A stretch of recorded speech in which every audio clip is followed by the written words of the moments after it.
추수감사 주일입니다. 우리 추수감사 주일이 되면 또 11월 달이 되면 평소에도 감사할 것이 참 많이 있는데 더 집중적으로 감사할 것을 또한 찾게 되는 절기인 것 같습니다. 감사를 하게 되는 이유는 우리에게 주어진 어떤 결과가 있기 때문에 그렇습니다.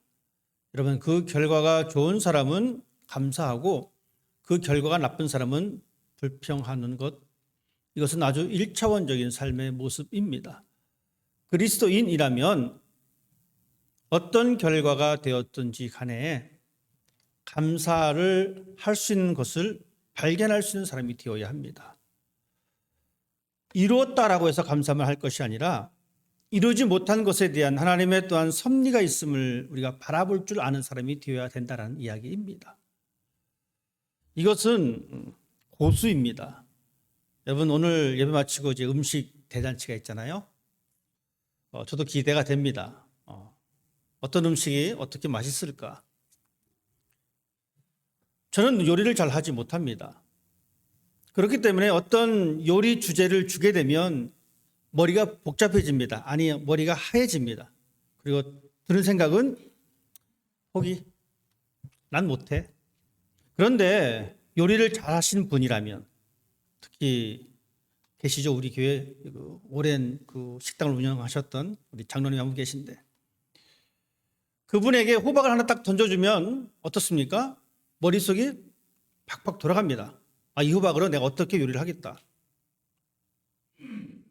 요리의 고수이기 때문에 그렇습니다. 요리의 하수인 저는 호박을 저에게 던져주면 그냥 된장찌개 끓여 먹지, 이게 끝인 거예요. 우리가 하나님 앞에 감사하는 것도 그렇습니다. 손에 쥐어진 것만 보고서 이것은 뭐 감사할 것이 아니야, 이렇게 해버리는 사람이 있는가 하면, 손에 쥐어진 것이 없음에도 불구하고 그래, 내가 여기서 하나님 앞에 감사할 것이 있어라고 발견할 수 있는 사람이 있다라는 이야기입니다. 이것이 고수냐 하수냐의 차이입니다. 전문 용어로 따지면 믿음이 있느냐 믿음이 없느냐입니다. 내가 원했던 것을, 간절히 원했던 것을 얻었을 때만 감사할 수 있는 사람은 믿음이 안타깝게도 적은 사람입니다. 내가 원하는 것을 얻지 못했어도 충분히 나는 그 이면에 숨겨져 있는 그것 때문에, 하나님의 섭리 때문에 감사할 수 있다라고 하는 사람은 믿음이 있는 사람입니다. 여러분, 어느 쪽에 속하십니까? 믿음의 고수 쪽에 속하십니까? 아니면 믿음의 하수편에 속하십니까? 저는 우리 모두가 이 믿음의 고수가 되었으면 좋겠습니다. 그래서 환경 속에서 기쁨을 잃어버리지 않냐고, 환경 속에서 감사를 잃어버리지 않냐고, 환경 속에서 평안함을 뺏기지 아니하는 그런 믿음의 고수가 되었으면 정말 좋겠습니다.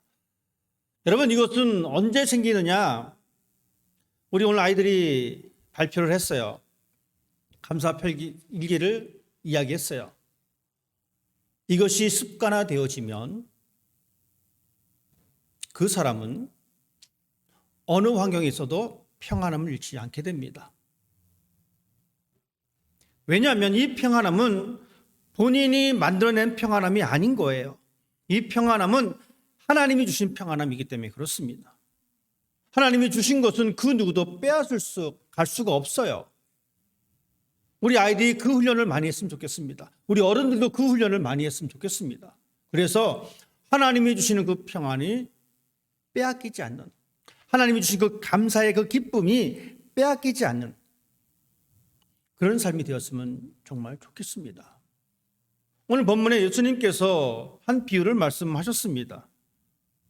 포도원 주인이 포도원을 만들고 그 안에 무화과나무를 심었습니다. 그리고 그 결실을 얻기를 원했습니다. 하지만 여러 시간이 지났음에도 불구하고 이 열매가 없게 되자 주인은 다른 선택을 하게 됩니다. 이 밭을 다 갈아엎고 판을 새로 짜겠다라는 이야기입니다. 그러자 이 포도원을 관리하는 사람이 나타나서 다시 이야기합니다. 아닙니다. 시간을 조금 더 주십시오. 혹시 모르지 않습니까? 어떤 결과가 있을지. 다시 기회를 줍니다. 여러분 보십시다. 오늘 우리는 예수님의 이 비유를 통해서 무엇을 발견할 수 있냐면 우리의 삶에 열매가 없으면 하나님의 기다림은 끝이 있다는 거예요. 하나님의 기다림이 영원하지 않습니다. 우리는 그렇게 생각할 때가 있어요. 하나님의 기다림은 영원할 거야. 아닙니다. 하나님의 기다림은 끝이 있습니다. 이 끝은 언제냐? 우리가 이 땅에서의 시간을 마치는 시간이 끝입니다. 그 시간을 누가 알겠어요? 아무도 몰라요. 분명한 것은 하나님께서 우리가 원하시는 그 열매의 결실의 끝이 있음을 알고 우리는 그 열매를 맺기 위해서 우리의 삶을 바꿔야 합니다. 살아가는 삶의 방식을 바꿔야 합니다. 생각을 바꾸셔야 합니다. 그래서 우리는 열매를 맺는 사람이 되어야 합니다. 자, 그런데 이 열매는 어떤 열매인가? 여러분 어떤 열매라고 생각하십니까? 여러분 좋아하는 과일들이 있을 거예요. 어떤 사람은 사과를 좋아하시고요. 어떤 사람은 배를 좋아하고 딸기를 좋아하고 여러 가지 좋아하는 과일들이 있습니다.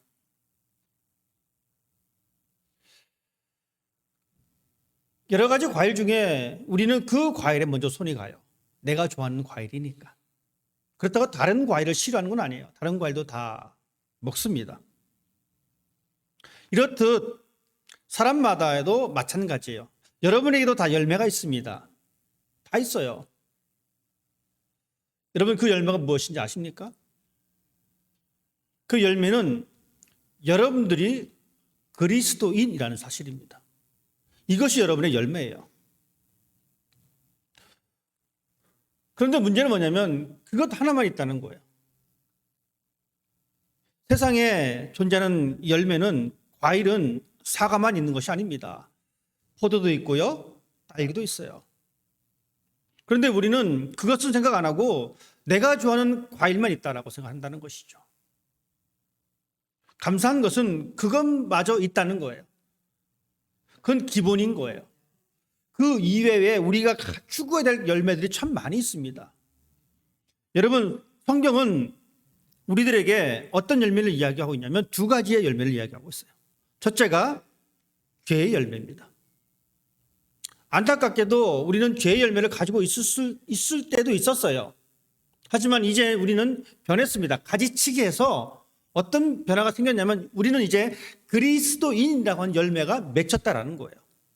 여러분은 그 열매를 가지고 있어요. 그리스도인이라고 하는 그 열매를 가지고 있습니다. 왜냐하면 하나님이 우리를 의롭다라고 말씀해 주셨기 때문에 그렇습니다. 내가 잘나서 그리스도인이 된 것이 아니라 하나님이 나에게 그래 너를 내가 의롭다라고 생각해 줄게 라고 말씀하셨기 때문에 여러분 우리는 그리스도인이라고 하는 열매가 있습니다. 그런데 이 그리스도인은 여러분 이렇게 생각하시면 돼요. 여러분이 좋아하는 열매다라는 겁니다. 나는 망고가 좋아, 망고. 그러니까 나는 이 그리스도인이라고 하는 열매 속에 망고가 가득 차 있는 거예요.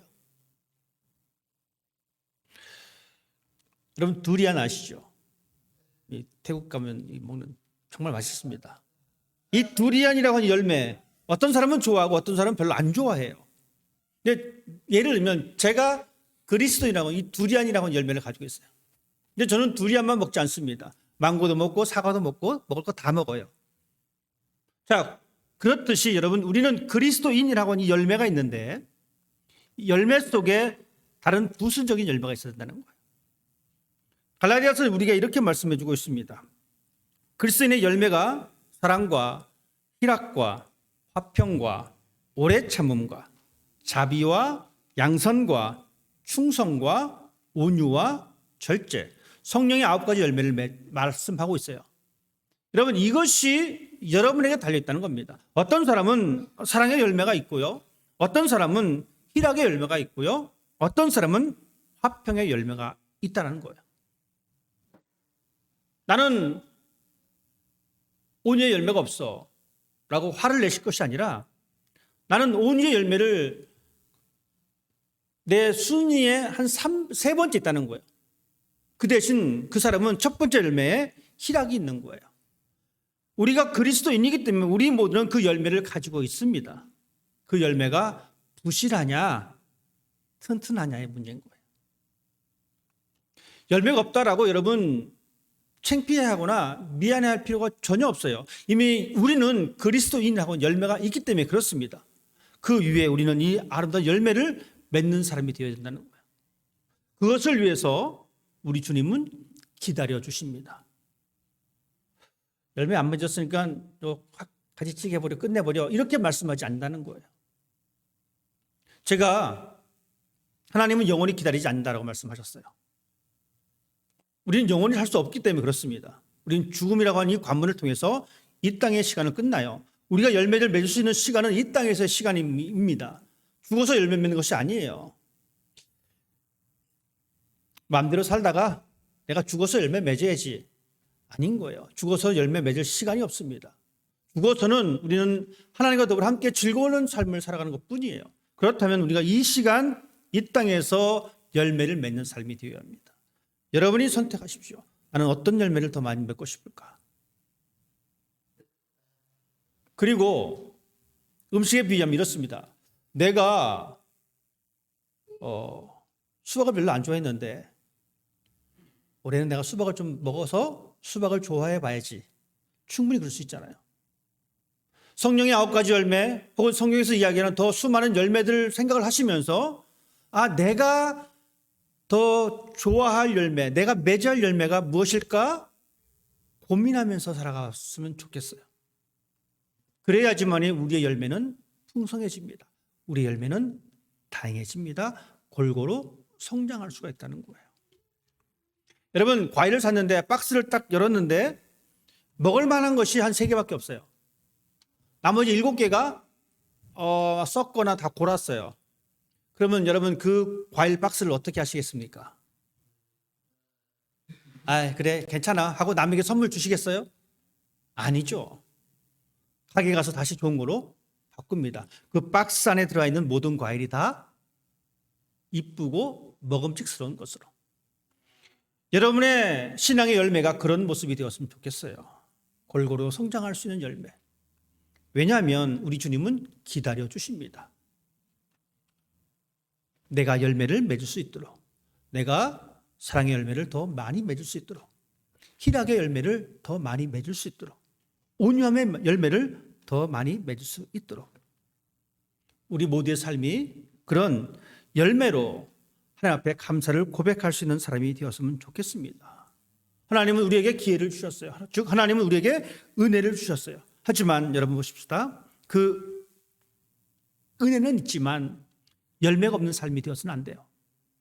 은혜에 합당한 감사를 통해서 열매 맺는 삶이 되어야 합니다. 무화과 나무의 기회는 1년이었어요. 하지만 하나님은 우리에게 많은 시간의 기회를 주셨습니다. 여러분에게 맺혀진 그 그리스도인의 그 열매, 그 생명의 열매, 그 열매를 늘 뒤돌아보시면서 그것을 통해서 하나님 앞에 감사하고 그것을 통해서 우리 마음의 평안과 기쁨을 늘 경험할 수 있는 그런 여러분의 삶이 되기를 주님의 이름으로 부탁을 드립니다. 기도하겠습니다.